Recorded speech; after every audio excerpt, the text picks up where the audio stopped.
Bom dia, sejam todos muito bem-vindos. Eu sou o Fernando Lima, sou o diretor da BH São Paulo, na Regional Metropolitana Oeste, que cobre desde Osasco até Araçariguama. Somos 8 municípios. A nossa base é em Barueri, exatamente no bairro de Alphaville.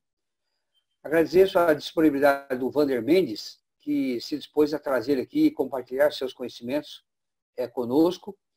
Agradeço a vocês todos, associados e não associados, que se mantêm fiéis aos nossos propósitos aqui da BRH, de compartilhar conhecimento, e também aos nossos patrocinadores de gestão, o AC Camargo Cancer Center, a Consiga Mais, a Laureate, a Lee Hatch Harrison, o McDonald's, a ProPay e o Santander. Esse encontro virtual ele faz parte de uma série de webinars elaborada pela BRH São Paulo e pelas suas regionais.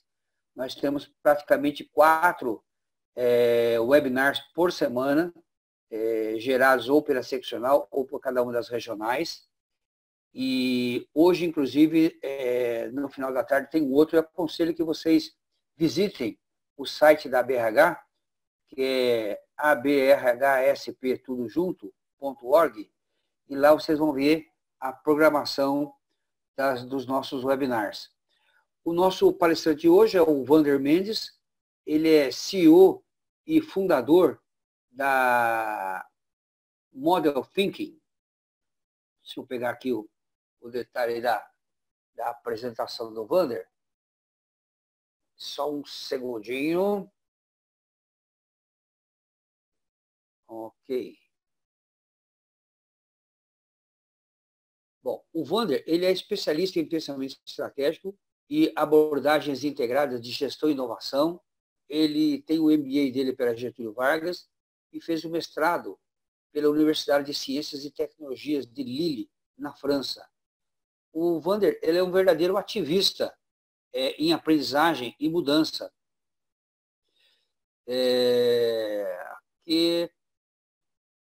Vander. O propósito dele, declarado, é o de promover mudanças significativas para as pessoas, para as empresas e para a sociedade. Ele é, então, como eu mencionei, empreendedor, fundador e CEO da Model Thinking. Ele tem uma carreira bem significativa, desenvolvida pela experiência executiva dele em empresas nacionais e multinacionais por mais de 20 anos. Atua em educação, coaching, mentoria e consultoria empresarial por mais de 20 anos. É uma pessoa inquieta, curiosa, apaixonada pelas pessoas, pela aprendizagem e inovação e pelo desafio do trabalho dele. Vocês vão entender o que eu estou querendo enfatizar aqui, o nível de entusiasmo e a energia que ele vai passar para a gente agora, durante a apresentação dele.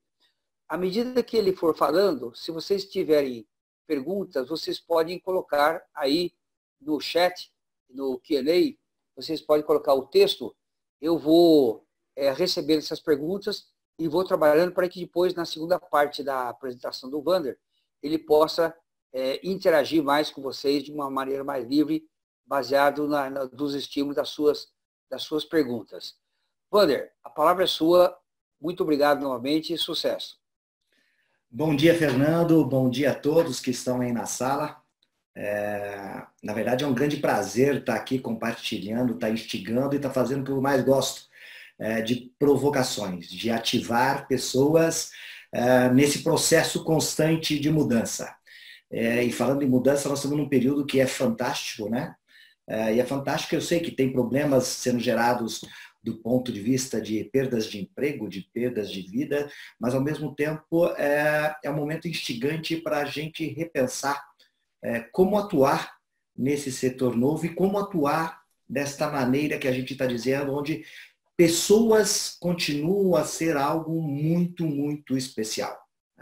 Eu vou compartilhando com vocês em alguns momentos, alguns slides apenas como provocativo, né? Mas volto a conversar aqui de maneira geral. Então, se a gente pegar aqui o tema, deixa eu buscar aqui que vocês me leram. Acho que é aqui. Acho que estão todos conseguindo enxergar aí? Sim, está sim, Vander. Tá legal, deixa eu só fechar para cá, que eu acho que fica mais interessante. Bom, esse é o grande tema, então, que a gente quer falar.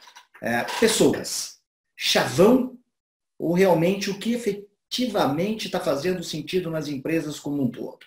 E para falar desse tema, eu vou usar uma frase que eu tenho usado constantemente. Eu não sei porque me veio uma inspiração disso, me veio algo a ser refletido muito nessa questão do novo, né?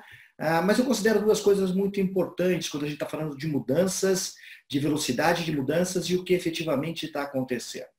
Essas duas coisas é assim, nada será como antes, mas também para mim tudo será como sempre. Quando a gente fala em gente, a gente fala que esse é um processo de empresas vivas. E empresas vivas significa o quê? Empresas que têm que se adaptar constantemente, têm que inovar constantemente.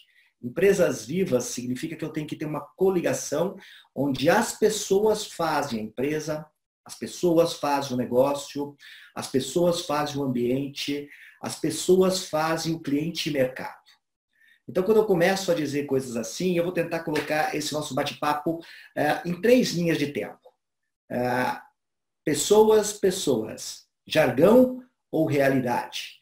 E quando a gente começa a falar disso, a gente não está falando de uma situação que é de agora para frente, a gente está falando de uma situação que sempre foi. Então, pessoas não mudam do ponto de vista de importância nas organizações. O que muda é a capacidade das pessoas acreditar nisso, a capacidade das empresas entender o que as pessoas fazem de diferença. E se a gente pegar um histórico de casos de sucesso, de casos de empresas que passaram por crises, que prosperaram apesar disso, a gente pode pensar, por exemplo, nas empresas feitas para durar, onde todas elas preservaram o seu núcleo. E todas elas trabalhavam numa adaptação evolutiva no sentido de estimular constantemente o progresso. Então, isso não é fato novo, isso é fato que já existe na história do mundo corporativo, na história dos países, na história da evolução da humanidade e de empresas vivas, sistemas adaptativos complexos. E é muito interessante quando falamos disso, que assim, a única coisa temporal e única é a ideologia essencial, o propósito, aquilo que você quer de maneira geral. Eu estava pensando num paralelo isso logo cedo, logo meio que de madrugada, que é o horário que eu acordo, e estava imaginando, né? Se você quer, por exemplo, passar uns dias num lugar legal, você pode levar uma barraca, construir essa barraca, e ela não precisa ter alicerce, porque é por um tempo muito pequeno. Se você já quiser uma construção, você já vai ter que pensar nos pilares disso, e pensar que essa casa, essa residência vai ter que durar um certo tempo a mais. Agora, se você quiser um lar, você vai precisar de uma essência maior, que é exatamente colocar coração, colocar alma, colocar valores, para que você possa construir um lar. Isso é mais ou menos como pensar dentro de organizações. Então, se a gente começar a pensar em empresas que efetivamente tenham uma essência, tenham um propósito, que elas entendam a razão dela existir, e não para elas mesmas, mas nesse ecossistema que a gente vai falando, a gente começa a verificar que isto tem uma diferença muito grande. Estimular o progresso, ou seja, nada será como antes, mas tudo será como sempre. Então as pessoas continuam tendo um valor muito forte e nós estamos vendo empresas que estão sobrevivendo, que estão prosperando e estão pensando em maneiras diferentes de como tratar melhor as pessoas e trazer mais resultados. Num mundo em constante mudança, num mundo onde a gente está digitalizando tudo, num mundo onde a gente está revendo os métodos de trabalho, o local do trabalho e as experiências de trabalho. A gente poderia passar aqui por vários slides falando um pouco sobre isso, falando, por exemplo, de propósito, e como que o propósito traz resultados diferentes para as organizações. Poderíamos falar das empresas que têm engajamento e essas empresas que promovem, pelos estudos da Gallup, um alto nível de comprometimento, de engajamento com o propósito, com a realização pessoal, elas conseguem ter retornos 3, 4 vezes maior que as empresas de grupos de comparação. Poderíamos falar de outras empresas, como, por exemplo, as empresas good to great, ou as empresas feitas para vencer, onde colocar as pessoas em primeiro lugar, para depois definir o como, é super importante e faz com que essas empresas efetivamente também tenham 2,7, 2,8 vezes mais de resultados dentro das empresas. E aí eu gosto de resgatar tudo isso falando muito de passado, trazendo uma história do passado, da lei de Packard, a lei imutável da lei gerencial, né? Onde Packard, fundador da HP, já dizia que nenhuma empresa conseguirá crescer mais rapidamente que a sua capacidade de atrair, de desenvolver e reter gente competente e, ao mesmo tempo, se tornar uma empresa excepcional. Então, eu gosto sempre de passar por esses momentos para dizer, tudo se muda nesse jogo. A única coisa que não deve se mudar nesse jogo é o seu propósito, sua energia e o entendimento de que as pessoas fazem a diferença. Toda grande mudança, ela vem precedida de uma crise. E já que nós estamos entrando em uma crise com um vírus que se espalhou para o mundo inteiro, onde provocou uma disruptura completa, que não foi uma inovação, mas foi realmente uma crise, é tentar enxergar isso também no diagrama chinês de duas maneiras. Tanto a questão do caos, do perigo, como de oportunidades. Ou seja, é uma aprendizagem oportunística, onde nós temos a oportunidade de, em função de uma nova regra, de um novo momento, entender e fazer as mudanças, ou mais, aproveitar a aceleração das mudanças que estão acontecendo. Acho que nós fazendo esse histórico, a gente consegue chegar num momento que é bastante legal, que é entender o momento que nós estamos vivendo.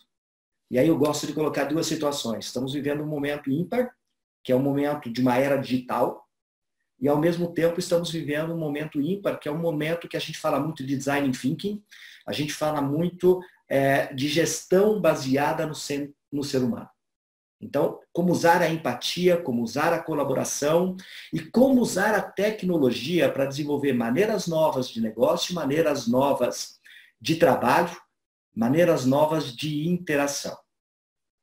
Acho que com isso a gente consegue chegar de alguma maneira no que nós estamos falando de esse histórico, né? Então, esse histórico trabalha fortemente de nada será como antes, mas tudo será como sempre. As pessoas continuam sendo grande a diferença. Agora, quantas empresas acreditam e colocam isso em prática? Eu acho que esse é o grande processo de ativar um processo de mudança. E ativar esse processo de mudança, que eu digo, é aprender de maneira oportunística, de maneira situacional ou de maneira contínua. E para isso o que a gente tem que fazer, eu acho que o primeiro ponto é conseguir ter um autoconhecimento, uma autorreflexão e provocar mudanças de modelo mental. Até quando nós vamos viver num capitalismo onde a gente centralizam produções, trabalho em alguns lugares, porque nos rende alguns microcentavos de alguma maneira onde a gente vai colocar o lucro apenas como resultado e não a amplitude desse ecossistema, que seria pensar na responsabilidade social, que seria pensar na continuidade dos colaboradores. Quantas empresas que estão nesse momento vivendo a questão de desemprego, de perda de negócio, e quantas que estão buscando na colaboração, na provocação, na inovação, na essência, se reinventar. Acho que aqui começa a chegar num ponto onde a gente busca o histórico, muito mais para que a gente também possa fortalecer e dizer o seguinte, cara, é crer para ver, não é ver para crer. Então é mais ou menos assim, eu consigo projetar o futuro a partir do presente, mas eu não consigo criar o futuro no futuro. Eu tenho que criar o futuro no presente. O que eu tenho que dizer com isso? Eu não sei se a mudança é muito rápida ou nós somos muito lentos. E essa é uma provocação, né? Eu creio que nós não captamos rapidamente os sinais, talvez não mudamos modelos mentais e talvez nós estejamos entrando numa era forte, que é uma era de digital, mas talvez ainda com modelos mentais de uma era industrial. Existe um outro estudo muito interessante que eu quero compartilhar aqui, que é um estudo da Deloitte, que acontece sempre. Eu vou trazer para a gente aqui um estudo um pouco mais antigo, porque eu gosto muito do modelo dele, né? Eu gosto de alguns aspectos que ele trouxe que são muito verdadeiros hoje em dia. Então, esses aspectos que ele trouxe de maneira geral, esse estudo da Deloitte, né? Ele traz essa revolução digital e, ao mesmo tempo que ele traz a revolução digital, ele nos mostra, esse último estudo, se eu não me engano, é de 2017, ele tem mais atualizado, mas eu gosto dessa curva, né? Desse gap, onde o quanto que os indivíduos estão utilizando a tecnologia digital e o quanto que as empresas estão utilizando. E agora com o Covid, a gente vê essa aceleração, porque a gente teve que cair de uma maneira ou outra no mundo digital. né? E o quanto que as políticas públicas utilizam menos ainda. Então é muito engraçado a gente enxergar essa provocação de entender que nós estamos deixando a tecnologia sair sem aproveitar ela a nosso favor. E às vezes nós estamos usando a tecnologia apenas para que a gente possa produzir mais de maneira errada e não produzir melhor, da maneira certa, né? Eu adoro essa figurinha que eu gosto muito de usar, que ela reflete a era Flintstone e a era Jetson, né? E é muito interessante quando a gente olha toda a evolução tecnológica, e se a gente puxar na memória os mais antigos, né, da minha época, vão entender e vão conseguir relembrar as figuras do chefe do Flintstone e a figura do chefe do Jetson. Ou seja, com tanta tecnologia que evoluiu, a gente verifica que os dois modelos de gestão são exatamente iguais da era Flintstone. Então, a evolução de gestão acompanhou muito pouco isto. E essa evolução de gestão significa que nós estamos entrando num modelo de mindset digital, onde nós temos que não só pensar na robótica, na inteligência artificial, que isto veio, é um algoritmo, é um racional, mas nós temos que pensar no outro lado, que é como sermos mais ágil, colaborativo, como sermos empreendedores e assumir maior os riscos de maneira geral. Então aqui nós estamos começando a entrar exatamente em descobrir, isto já é fato. E como é que nós vamos mudar o modelo mental para que a gente não mude só o trabalho, mas a gente mude algumas coisas importantes. A gente consiga mudar o trabalho, a forma de trabalho, como é que nós estamos nos organizamos, deixando de ser cada vez mais modelos tradicionais, para começar a entrar cada vez mais em modelos holocráticos, né? Modelos holocráticos onde nós teremos maior autonomia, maior empowerment, maior compromisso com os propósitos e onde nós vamos trabalhar com as pessoas tomando decisões cada vez mais descentralizadas. Saindo de modelos tradicionais, hierárquicos e entrando em modelos holocráticos, onde as células autogerenciadas trabalham cada vez mais. De novo, isso já existe em algumas organizações, as organizações que efetivamente acreditam que gente faz a diferença. Que uma organização nada mais é do que seres vivos que se comprometem com o propósito, que se relacionam com os clientes e entre as suas equipes, entre esse ecossistema que nós vamos falar de comunidade de aprendizagem, onde elas assumem a responsabilidade pela sua produtividade, pela sua disciplina, e realmente vamos conseguir lugares bastante diferentes. O que nós precisamos dizer com isso é que nós temos que reescrever não só o modelo de pensar, mas de organizar, de motivar, de gerenciar, para engajar essa nova força de trabalho.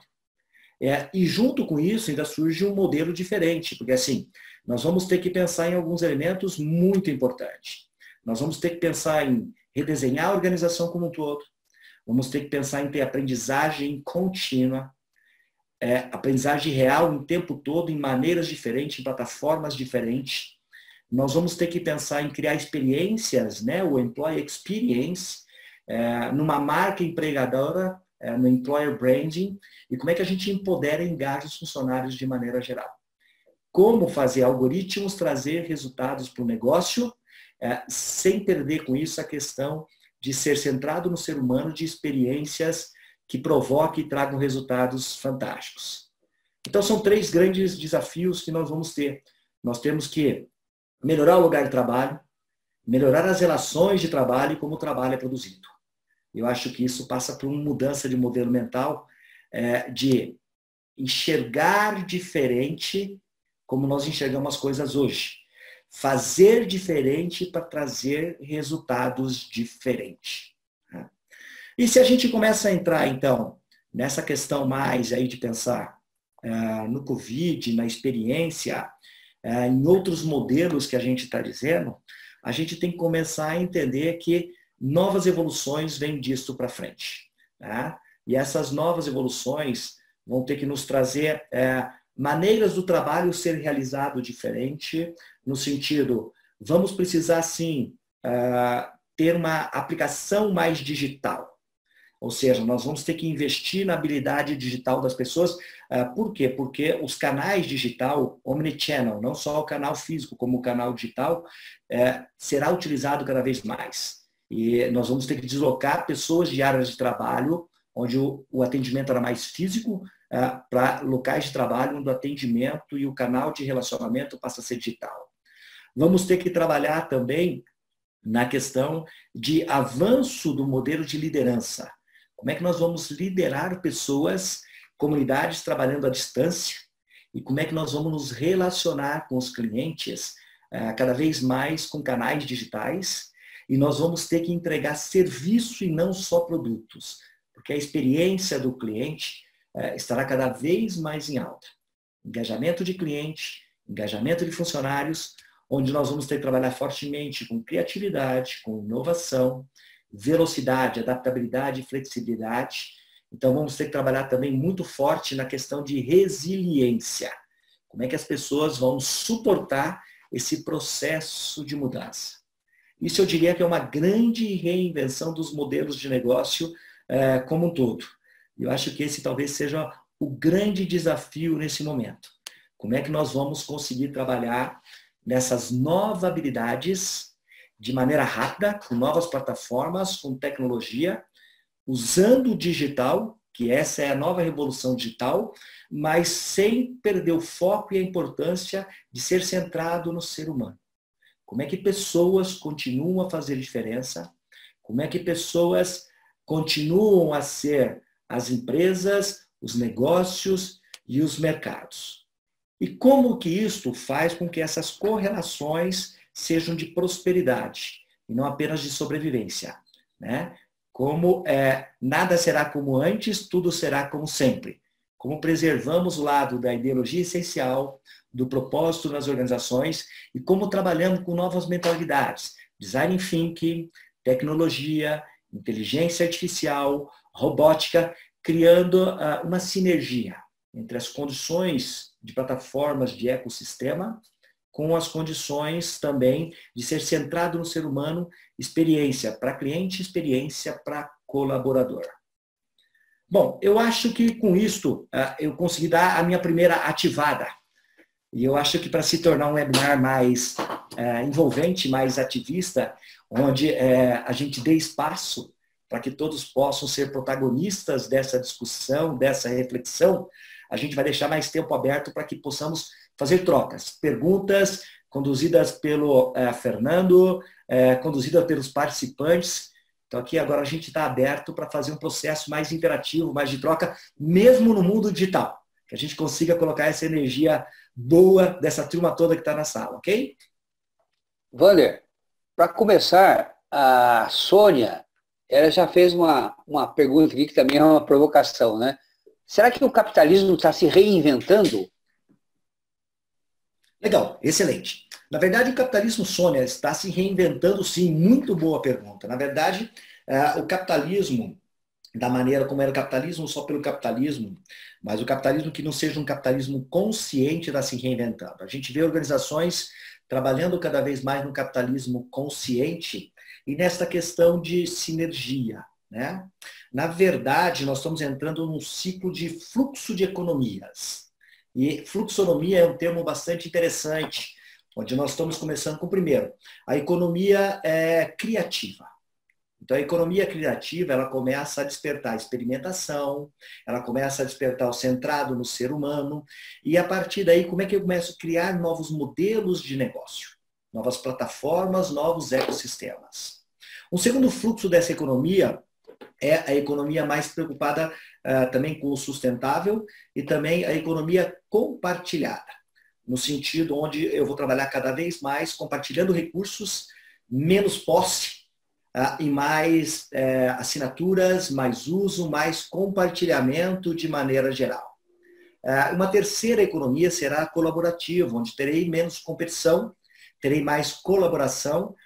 Se a gente pensar Uber, se pensar Airbnb, nós estamos falando de ecossistemas, onde esses ecossistemas eles começam a trabalhar cada vez mais com muita gente dentro de uma plataforma. De um grande exemplo que tem agora numa pesquisa da McKinsey, que saiu essa semana, na verdade, o Uber está fazendo como se fosse um work hub, preparando os seus colaboradores ou parte dos seus clientes, que assim eles são vistos, também para que eles possam ampliar os seus empregos com outros parceiros de negócio.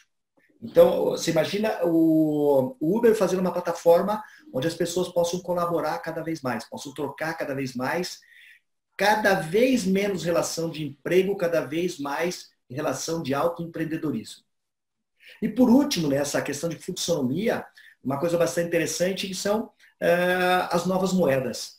Moedas digital, criptografadas, moedas de troca. Eu acho que a gente vai entrar muito nesses processos, voltando ao passado, de um pseudo-escambo, onde as pessoas trocarão competências, trocarão serviços, vão fazer composições diferentes. E com essa responsabilidade, imagina moedas como, por exemplo, a questão do carbono, como a questão de sustentabilidade. Então, nós estamos vivendo num mundo muito forte, onde não dá para imaginar o capitalismo como era antes, e a gente tem que começar a integrar isso entre novas economias. E cada vez mais centrado em servir, centrado no ser humano e utilizando plataformas digitais que elas permitem uma coisa que é fantástica, elas reduzem o custo a quase zero. Então, nós estamos entrando num mundo de experiências fortemente, com opções e alternativas para muito mais oportunidade, muito mais negócio, de uma maneira mais sustentável, mais próspera. Eu acredito muito nisso. Wander, aqui nós temos duas colocações, né? Uma, é uma contradição, na verdade, porque muitas empresas ainda no cenário atual, na primeira crise, agora, nós estamos vendo isso agora claramente, com o Covid-19, elas demitem, né? Tão fortemente que precisou haver um movimento das empresas que estão buscando um capitalismo mais consciente, que é o movimento pela não demissão, né? Pela preservação do emprego. Todo o esforço do governo, o dinheiro que o governo está colocando, para que as empresas possam reter os funcionários. Mas, na prática, muitas empresas simplesmente falam o tempo todo pessoas, pessoas, pessoas, e na hora H, demitem as pessoas. E, nesse sentido, a Maria Vieira pergunta aqui para você, como é que você resumiria o papel do RH nesse momento, ou no pós-Covid-19? Legal. Bom, vamos imaginar duas coisas quando a gente fala de papel do RH, o papel da gestão de gente, né? Eu confesso que eu não gosto muito da palavra RH no sentido de recursos humanos. E vou explicar bem isso porque nesse momento. Porque quando surge uma crise e eu considero as pessoas como recursos humanos, eu corto recursos. Eu reduzo recursos. E quando eu penso em gente, eu não reduzo gente. Quando realmente eu tenho um valor das pessoas para o meu negócio, eu penso em experiências, eu procuro cada vez mais esta preocupação de que o negócio é resultado das pessoas, e não de recursos onde eu descarto. Então, esse é um problema inicial de conotação. Que conotação que eu dou para as pessoas de maneira geral? A outra situação que foi colocada, bem interessante, é quando eu penso, por exemplo, na área de gestão de pessoas. Né? Então, a área de gestão de pessoas, ela pode muito bem e deve criar toda a questão de programas, de pensamentos, mas, na verdade, quem determina tudo isso dentro das organizações são os líderes. O empresário, o empreendedor, o líder. Se o empresário não tiver a cabeça de gente e precisar de uma área que chame atenção para isso, a coisa já começou errada. Então, cada vez mais, e a gente vê grandes líderes no Brasil, que dizem assim, me desculpe a minha área de RH, mas o RH da minha empresa sou eu. Então, quando você escuta pessoas começando a discutir a questão da importância de gente, de propósito, isso é completamente diferente. Empresas pequenas que eu conheço, empresas grandes, com a preocupação do que fazer para a experiência do colaborador nesse momento. Como trabalhar de maneira diferente, como assegurar isso. Porque assim, essa crise passa. É uma crise que trouxe resultados que a gente não sabe exatamente ainda calcular, resultados enormes no Brasil e no mundo com situações completamente diferentes. Ela pode retornar daqui a pouco com novas versões, certo? Mas existe uma coisa que é o paradoxo. Ao mesmo tempo que eu vou ter muita gente desempregada, eu vou ter uma carência de gente qualificada neste novo cenário. E que nós não teremos tempo, ainda mais no Brasil, pelo investimento em educação que a gente tem, pela qualidade da educação, por mais que se desenvolva, agilidade o suficiente para ter gente da noite para o dia. Nós vamos ter que investir dentro das organizações nesses ambientes de aprendizagem, nessas comunidades de aprendizagem. Então, nós vamos ter que ter força, tecnologia para criar pessoas, criar habilidades novas, competências novas para colocar isso em prática. Então, eu acho que talvez o papel da área de gestão de pessoas seja conseguir tangibilizar o que as pessoas trazem de resultado para uma empresa. E, ao mesmo tempo, pensando nesse ecossistema, imaginar que pessoas desempregadas geram menos negócio. Se a gente falar, nós estamos de novo perdendo a nossa janela demográfica para 2030, quando a gente fala que nós vamos ter uma população economicamente ativa maior que a de dependentes, mas nós estamos falando de uma população sem previdência, sem infraestrutura e sem educação, né? O investimento necessário. Então, se eu fosse dar uma dica, talvez essa é a hora mais importante de investir em capacitação, em desenvolvimento, em aprendizagem. Eu gosto de fazer uma metáfora que é interessante. Imagina que eu estou passando mal, peguei o Covid, ou estou com algum problema de saúde, e em decorrência disso eu acabei indo para a UTI. E aí os médicos começam a conversar comigo e eu vou ter que cortar algumas coisas, certo? E a partir do momento que eu penso em cortar algumas coisas, eu venho e decido, já sei o que eu vou cortar o oxigênio. Parece bastante esquisito isso, né? Mas as empresas fazem exatamente isso. As empresas, nesse momento de crise, elas cortam o oxigênio. Se elas vão ter que se reabilitar, e esse é um termo que virá fortemente, né, no ponto de vista do reskilling, para que elas se posicionem no negócio de maneira geral, o que elas não podem cortar é isso, aprendizagem, capacitação. Eu tive um cliente, um amigo, que simplesmente ele tinha que entrar no mundo digital e não entrou. Aí começou a crise, ele falou para mim, pô, agora é que não dá mesmo, né? Eu não consigo. Eu falei, é o único canal que você vai ter. É o digital. Se você não investir no digital, você está morto. Mas agora eu estou sem dinheiro. Eu falei, você não investiu antes. Agora, se você não investir no digital, aí você morre de vez. Então, as empresas também precisam ter, e eu acho que esse é o papel do RH, fazer mudanças no modelo mental, provocação. E aí tem um desafio enorme, né, da área de recursos humanos. Falar a linguagem do negócio, né? Porque uma coisa é eu chegar para o CEO e dizer pessoas não são números, mas o CEO, o presidente, está preocupado com o bottom line. Agora, se eu falar, as pessoas podem produzir mais tanto com propósito, com engajamento, posso diminuir as questões de retrabalho, melhorar a qualidade, relacionamento com o cliente. Se eu conseguir traduzir e tangibilizar isso em números, então esse eu acho que é o papel do RH. É ser o conselheiro de que gente é o negócio. Ser o mentor dentro para que eu possa... Vou chamar a atenção. O RH acho que tem o papel de ser ativista, né? Ativar esse modelo mental dentro das organizações de realmente e comprovadamente mostrar o quanto que gente é importante e não é só jargão. Ô, Wander, pegando a linha, então, desse seu raciocínio, a Gláucia trouxe aqui para a gente o seguinte ponto. Ela diz que o processo de mudança será natural após a quarentena. Os líderes deverão treinar e comunicar seus colaboradores ou haverá um treinamento para comunicar a mudança e necessidade de atuação para os que não entenderam ainda o recado? Bom, eu acho que ela perguntou e já respondeu, né? O que é muito legal. Eu acho que, assim, primeiro, os líderes também têm que mudar a maneira de pensar.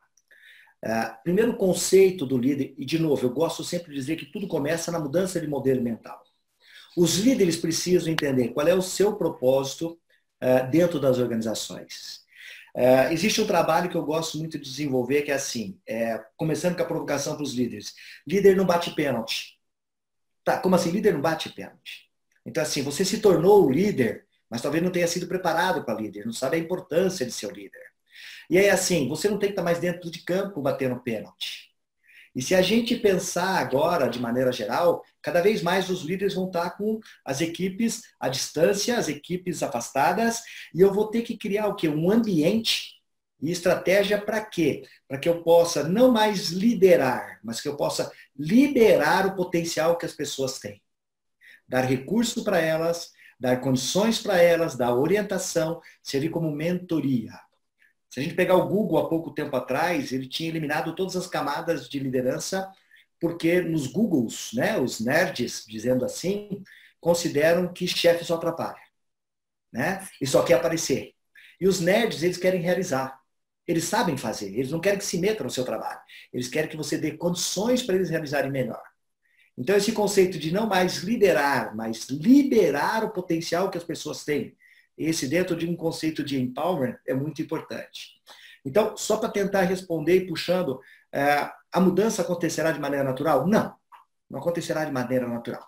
Somos sistemas adaptativos complexos, mas se nós precisamos acelerar a mudança, nós vamos ter que criar condições para. Vamos ter que criar cenários para que as pessoas possam mudar. Tem duas maneiras de enxergar a mudança, como agente da mudança ou como alvo da mudança. Como agente da mudança cara, você vai ter que participar da mudança, você vai ter que surfar na mudança, vai ter que aprender com ela, vai ter que abandonar conceitos e competências que você já tinha para adquirir novas. Esse é um ponto importante. Isso é sair da zona de conforto. Mas eu tenho que também criar um propósito para saber o seguinte, o mundo será melhor. Ou eu sou o agente da mudança, ou serei o alvo, que é assim, cara, dá licença, você está atrapalhando, não se encaixa mais. Para isso, eu tenho que primeiro mudar a cabeça e a mentalidade de alguns líderes. Onde alguns líderes gostam de estar dentro de campo batendo pênalti, eles gostam de ser o super-herói, que quem marca o gol é o herói, e os resultados serão cada vez mais, já eram, mas serão cada vez mais das equipes e não do líder. E dessa comunidade, cada qual tendo o seu papel de uma maneira muito alinhada, com muita sinergia. Aí eu volto a dizer de novo, eu sou apaixonado por propósito, então assim, eu acho que o propósito ajudará a coligar essas pessoas, a ter comunidades e a ter o foco do que nós precisamos fazer, o que nós precisamos produzir para esse nosso propósito. De novo, a mudança não será natural, tudo bem? Não é natural. Não é natural conviver com um vírus que a gente não conhecia, e eu poderei ter essas mudanças através de processos de aprendizagem. Então, aprendizagem, para mim, é mudar o modelo mental, mudar o modelo de pensar e agir. Isso significa que, para algumas pessoas, eu terei aprendizagem oportunística, vou aprender a lidar com isso, vou aprender a ter mais higiene, vou aprender a ser mais solidário, mais humano, vou aprender a ter menos posse e usar mais, servir mais. Algumas outras vão ser aprendizagem fragmentada, vai servir para uma geração, não vai servir para outra, vai servir para um país, não vai servir para outro. E algumas serão situacional. Quando passar, volta tudo ao normal. É como é que nós queremos encarar isso e aproveitar a crise como uma oportunidade de mudar, de evoluir, de aprender. Isso é mudança de modelo mental. Legal. Na parte anterior da sua fala, você tinha mencionado a questão do RH saber entender do negócio e também conseguir identificar números, né, que refletem esse pensamento, essa questão da valorização do humano. E aqui a Cristina Cali nos lembrou que, de fato, indicadores de RH se tornam cada vez mais importantes. De novo, como você falou, não é uma coisa nova. Há muito tempo que já tem gente trabalhando com indicadores de RH. Mas nunca isso ganhou tanta importância quanto se tem hoje. E é comum você ir nas empresas e os RHs ainda não conseguem apresentar indicadores de recursos humanos atrelados ao negócio que deem significado à ação de recursos humanos. Legal. Pô, pergunta fantástica, contexto muito interessante. Eu acompanho o Kaplan, se eu não me engano, desde os primeiros papers dele, e isso eu estou falando de 1993. É coisa bem recente, certo? E quando eu falo de Kaplan, eu falo de BSC, eu falo de Balanced Scorecard. E é muito interessante quando eu penso no Balanced Scorecard que eu tenho as 4 dimensões. Então, assim, eu posso definir resultados top-down, a partir do financeiro, clientes, mercado, processos, até chegar em gente. Mas os resultados só vão ser alcançados se for bottom-up. O que quer dizer isso? Se as pessoas não estiverem envolvidas, se as pessoas coletivamente não entenderem os seus papéis, nos seus processos, focado no relacionamento com os seus clientes dentro de um propósito, eu não tenho resultado financeiro. E é muito interessante quando eu olho essa árvore de decisão, essas relações de causa e efeito. E muito interessante quando eu começo a perguntar, afinal de contas, o que é resultado para a empresa e como medir? E eu acho assim, me desculpe, talvez algumas provocações, mas é o meu jeito. Sim, cara, quando alguém fala para mim que horas de treinamento é indicador, fala, pô, aí não dá para aceitar. Horas de treinamento diz o que para mim? Nada. Tudo bem? Absenteísmo, tá bom, ele também reflete, mas eu tenho coisas mais importantes. Qual é o nível de engajamento? Eu tenho qual é a relação do engajamento de Net Promoter Score, NPS, do meu funcionário com o meu cliente, eu tenho gap de competência, índice de prontidão, valor agregado per capita, eu tenho o quanto que isso gera de employer branding e o quanto que employer branding vai gerar no valor das ações na Bolsa de Valores. Então, assim, eu tenho muita coisa para pensar diferente e não é de hoje. Então, essas coisas realmente já existem há tempo. Isso é difícil? Mas eu preciso tangibilizar. E aí, o RH tem que entender o negócio? Tem, mas ele tem que ser um especialista em gente. E gente para o negócio, uma coisa não é dissociada da outra. Então, não é essa história que gente não é número. Gente gera número. Gente mais competente, mais motivada, mais comprometida. E aí surge uma coisa super importante, Fernando, na discussão, que a gente também não pode ficar só no acessório. A gente não pode começar a falar de termos como nós estamos falando, design thinking, employee experience, employee value proposition. Tá bom, são termos legais pra caramba, mas trocando só a embalagem sem trocar o conteúdo. Então a gente precisa ir mais a fundo, precisa conhecer bem essas relações, simplificar isso para vender para aqueles que não precisam entender disso tudo do ponto de vista da essência do Human Resource. Mas eles têm que entender do quanto que isso afeta o negócio. E se eu consigo vender bem essa importância, se eu consigo vender bem este valor, cara, eu realmente realizei o meu propósito enquanto RH dentro das empresas.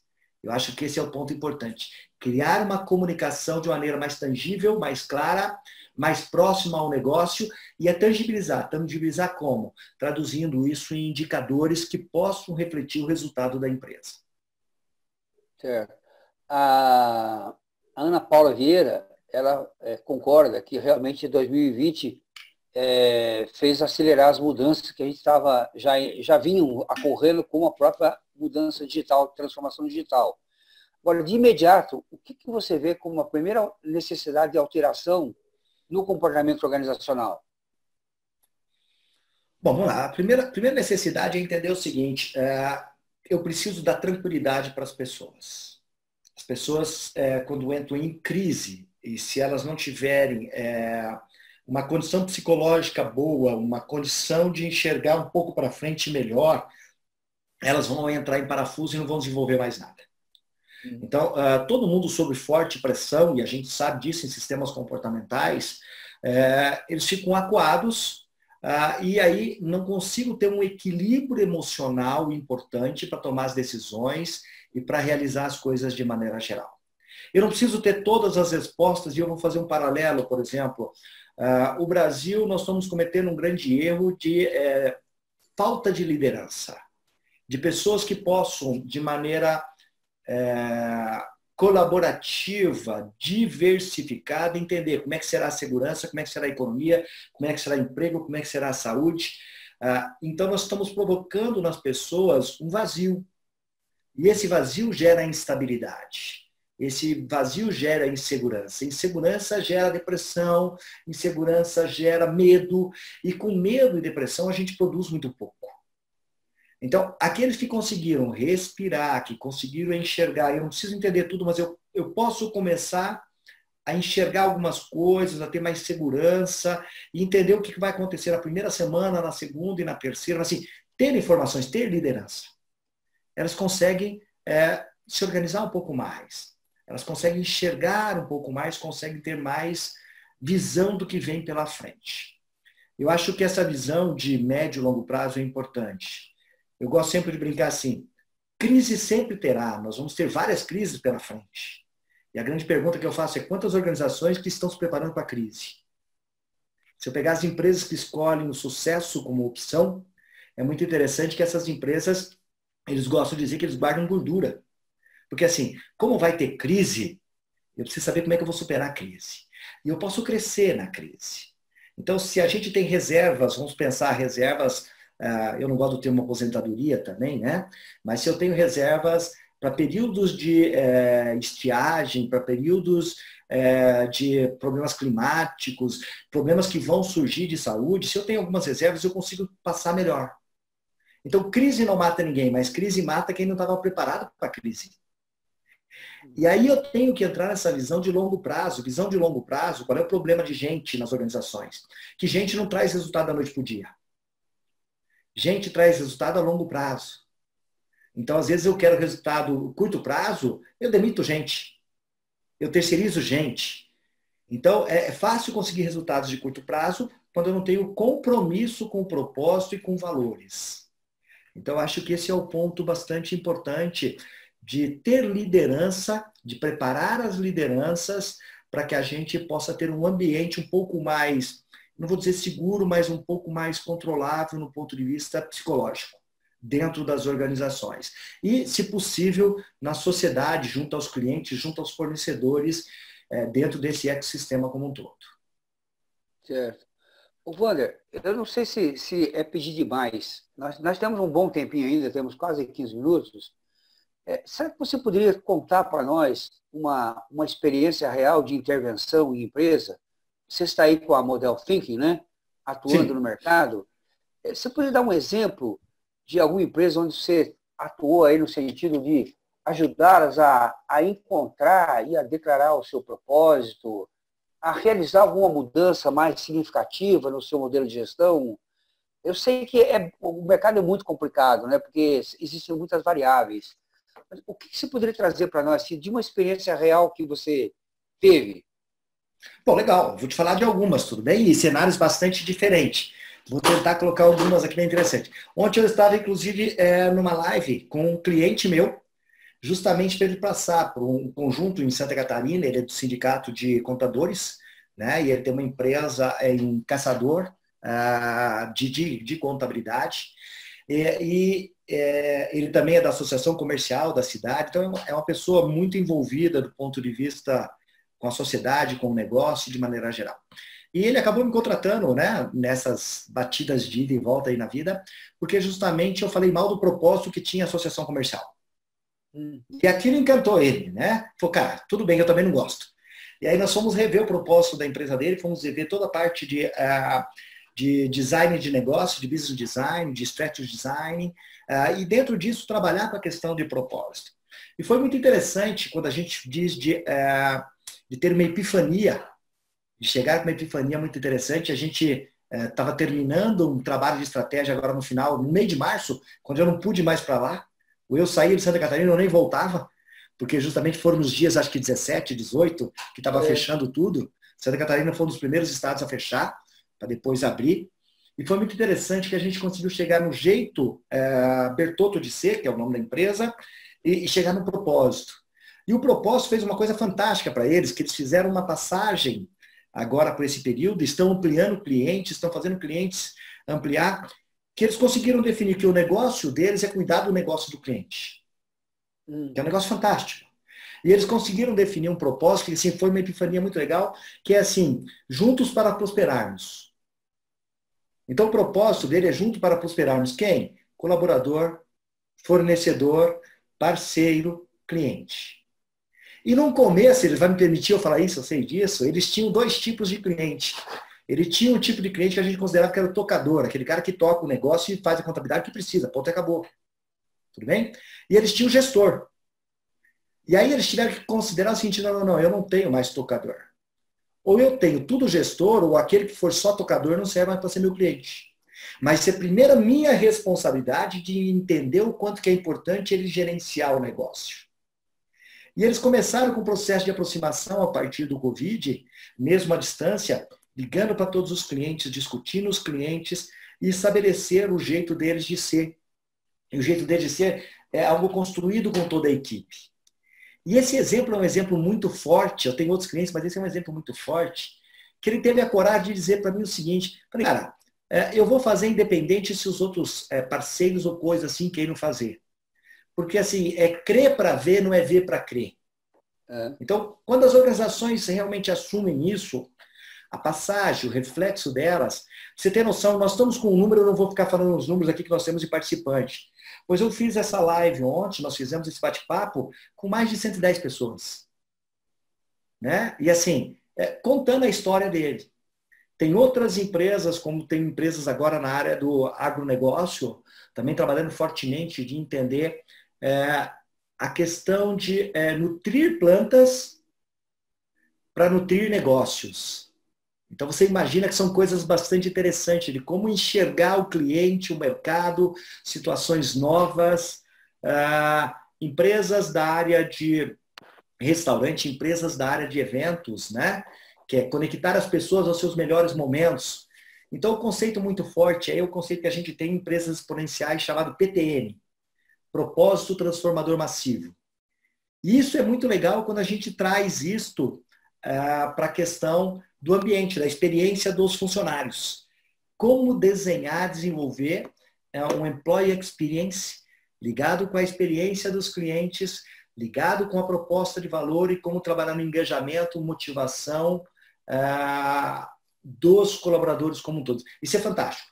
Então, assim, é um espaço de design thinking, um espaço de inovação, de criatividade, aberto para as pessoas de recursos humanos ou gestão de pessoas, que é encantador, é gratificante e é levar gente para a estratégia, a discussão estratégica de pessoas. Eu acho que isso volta ao nosso tema principal. Pessoas, pessoas. Né? Isso é chavão ou é realidade? Infelizmente, ou para aqueles que são, é a minoria das pessoas que aplicam isso. Walk the talk, falam e faz. Agora, as empresas que aplicam isso, os resultados realmente são muito melhores, mais longevos, de maior prosperidade. Eu acho que isso é o que dá o prazer e vale a pena no nosso propósito. Legal. Não sei se foi suficiente essa aí.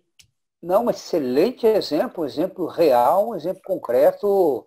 Você imaginar um escritório de contabilidade apavorado nessa crise, com as empresas fechando, mas fechar a empresa também é negócio para o escritório de contabilidade. Ajudar o cara a não fechar é negócio para o escritório de contabilidade. Né? E eu acho que essa colocação que você chegou com eles, construiu com eles, de estabelecer como propósito o sucesso do cliente, o crescer junto com o cliente, é fantástico, porque isso realmente dá esse sentido de vida, né? De propósito para a própria equipe da empresa. O desafio, eu acho que muitas vezes acontece quando a gente já está dentro da empresa, né, Wander? Quando a gente está dentro da empresa,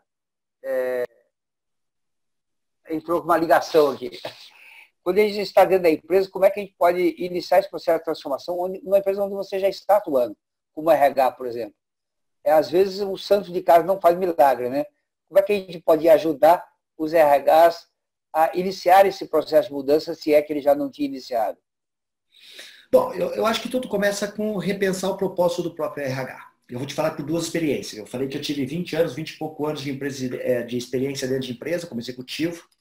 Eu era da área de billing em telecom, que é uma área mais de faturamento, financeira. Fui para uma área de marketing, peguei um grande projeto de transformação empresarial para privatização e acabei caindo no RH, que é aquilo que a gente diz que é a grande cachaça, né? E a gente entra nesse RH de uma maneira diferente. E eu lembro que quando eu caí no RH, falavam assim para mim, agora eu quero ver, a coisa aqui é diferente. E aí eu tentava provocar eles de maneira geral, dizendo o seguinte, pô, é diferente porque a gente não está aproveitando o espaço. Então, o RH tem que ter um pouco mais de coragem, um pouco mais de iniciativa e mudar, às vezes, a linguagem para falar a linguagem do seu público, e não a sua linguagem. Às vezes a gente chora muito, a gente quer que as pessoas nos entendam. Cara, você tem clientes internos. Se é business partner, como é que você faz essa relação com o seu cliente? E eu vou te dizer que, assim, dentro de RHs, e conseguimos implantar isso dentro de duas empresas muito fortes, a gente ganhou um prêmio junto com o Joel Dutra, junto com outras pessoas, que foi o Ibero-Americano, desculpa, um prêmio no Brasil, que foi o Oswaldo Kecker, na época que tinham só 3 prêmios, não tinham por categoria, nada. Né? E depois ganhamos um no México, o Ibero-Americano, dentro de empresas. Isso foi em 1998, com projetos de gestão por competência, né? Sistemas integrados. Depois nós implantamos outras situações interessantes, como programas de recompensa, como programas de stock option já em empresas multinacionais, também conseguindo resultados fantásticos. É assim, tem que acreditar, mas tem que desenvolver um time muito bom. Né? E tem que falar a linguagem do negócio. Não adianta eu querer que eles me entendam. Não, calma. Se eles não estão te entendendo, talvez o problema seja nosso. Como é que eu mudo essa linguagem de negócio? Como é que eu aproximo isso? Eu acho que esse é o ponto mais importante. É o desafio, mas é possível.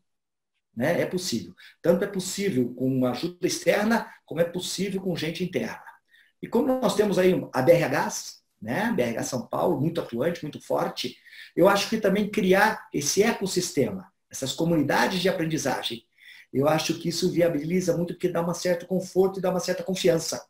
E a gente, com confiança, com competência, a gente vai longe. E com propósito, né?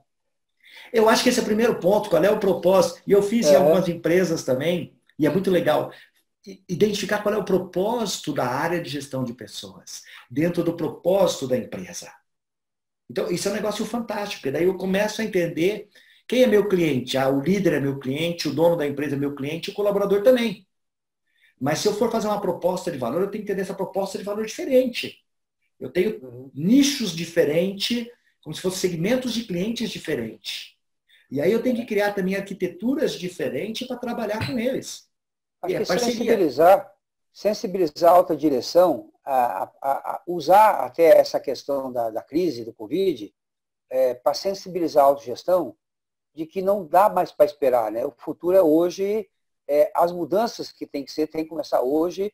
Isso que você falou, que, resumindo, né, um pouco o que você falou, que a ênfase na educação, na aprendizagem, né, e no esforço de engajar as pessoas com sentido e propósito, não dá mais para esperar, né? Então não adianta as empresas ficarem só no discurso. As empresas têm que ter ações concretas. E eu acho que o RH vai jogar um papel importante nesse novo normal, né? Nesse novo, como você falou. O RH tem papel de liderança e ele não pode se esquivar desse papel agora. Essa é a vez de recursos humanos. E entender que as pessoas e a empresa precisa disso. Então, eu acho que faz parte do propósito. Né? Eu estou vendo aqui, a Cristina já falar que fazemos grupos de estudos. Assim, eu acho que tem que ter grupos de estudos, mas eu gosto de um termo mais interessante em design thinking ou em aprendizagem, learning organization, que é grupos de prática. Né? Porque, é verdade, assim, isso define melhor o nosso grupo de estudo, esse nome define melhor o nosso grupo de estudo, porque são grupos de práticas. Então, as comunidades de prática aprendem, mas colocam em prática, experimentam, errem cedo, errem rápido e já experimentem. Use os conceitos de design thinking no sentido de pivotar, de fazer prototipagem, rápido surge barato. Né? E vamos fazer as coisas de maneira exponencial. Muito importante, não vamos complicar a vida, porque a vida já é complexa. O grande segredo é simplificar para atuar na complexidade. Então, quais são as essências? Quais são os pilares? Como é que a gente vai trabalhar com isso de maneira geral? Perfeito. Wander, eu quero agradecer imensamente a sua gentileza, a sua generosidade de estar aqui conosco. Você fica em São Paulo? Sua empresa é em São Paulo? Não, é em Curitiba. Em Curitiba. Bom, eu quero agradecer imensamente a sua participação, a generosidade de vir aqui compartilhar conosco. Nós tivemos uma boa participação no nosso webinar. E, além de agradecer você, eu quero agradecer os nossos participantes aí que colaboraram, trouxeram seus comentários. Aqui a Maria Vieira ainda está comentando, né, que os RH da área de saúde também já estão se mobilizando, né? Mas eu quero agradecer também, obviamente, aos nossos patrocinadores que tornam possível a BRH continuar com o seu sentido de missão, com o seu sentido de propósito, de disseminar conhecimento, fortalecer a classe para, na linha final, contribuir para o crescimento das pessoas, né? Nossos patrocinadores são a Laureate Universities, a Lee Hatch Harrison, o McDonald's, a MetLife, a ProPay, o Santander e o AC Camargo Cancer Center, que juntamente com a Consiga nos dão, então, esse privilégio de poder contribuir com a gestão, para a gente poder manter as nossas atividades. Como eu falei, nós teremos ainda diversos outros seminários. Os nossos participantes estão aqui, te agradeceram também pelo chat, pelo Q&A. Consultem o site da BRH São Paulo, abrhsp, tudo junto, .org. Lá tem a programação de todos os webinars. E aqui nós temos um espaço, os grupos de estudos, para a gente poder trocar e se fortalecer mutuamente para esse grande desafio que está aí para frente. Obrigado pelo seu entusiasmo, pela sua energia. Dá tesão realmente aí de sair a campo para enfrentar esse universo de mudança aí. Muito obrigado, viu? Obrigado também, gratidão a todos aí e fico à disposição de vocês. Depois, se precisarem do material, a gente disponibiliza também. Gratidão, muito legal estar com vocês, muita energia e sucesso para todos. Abraço.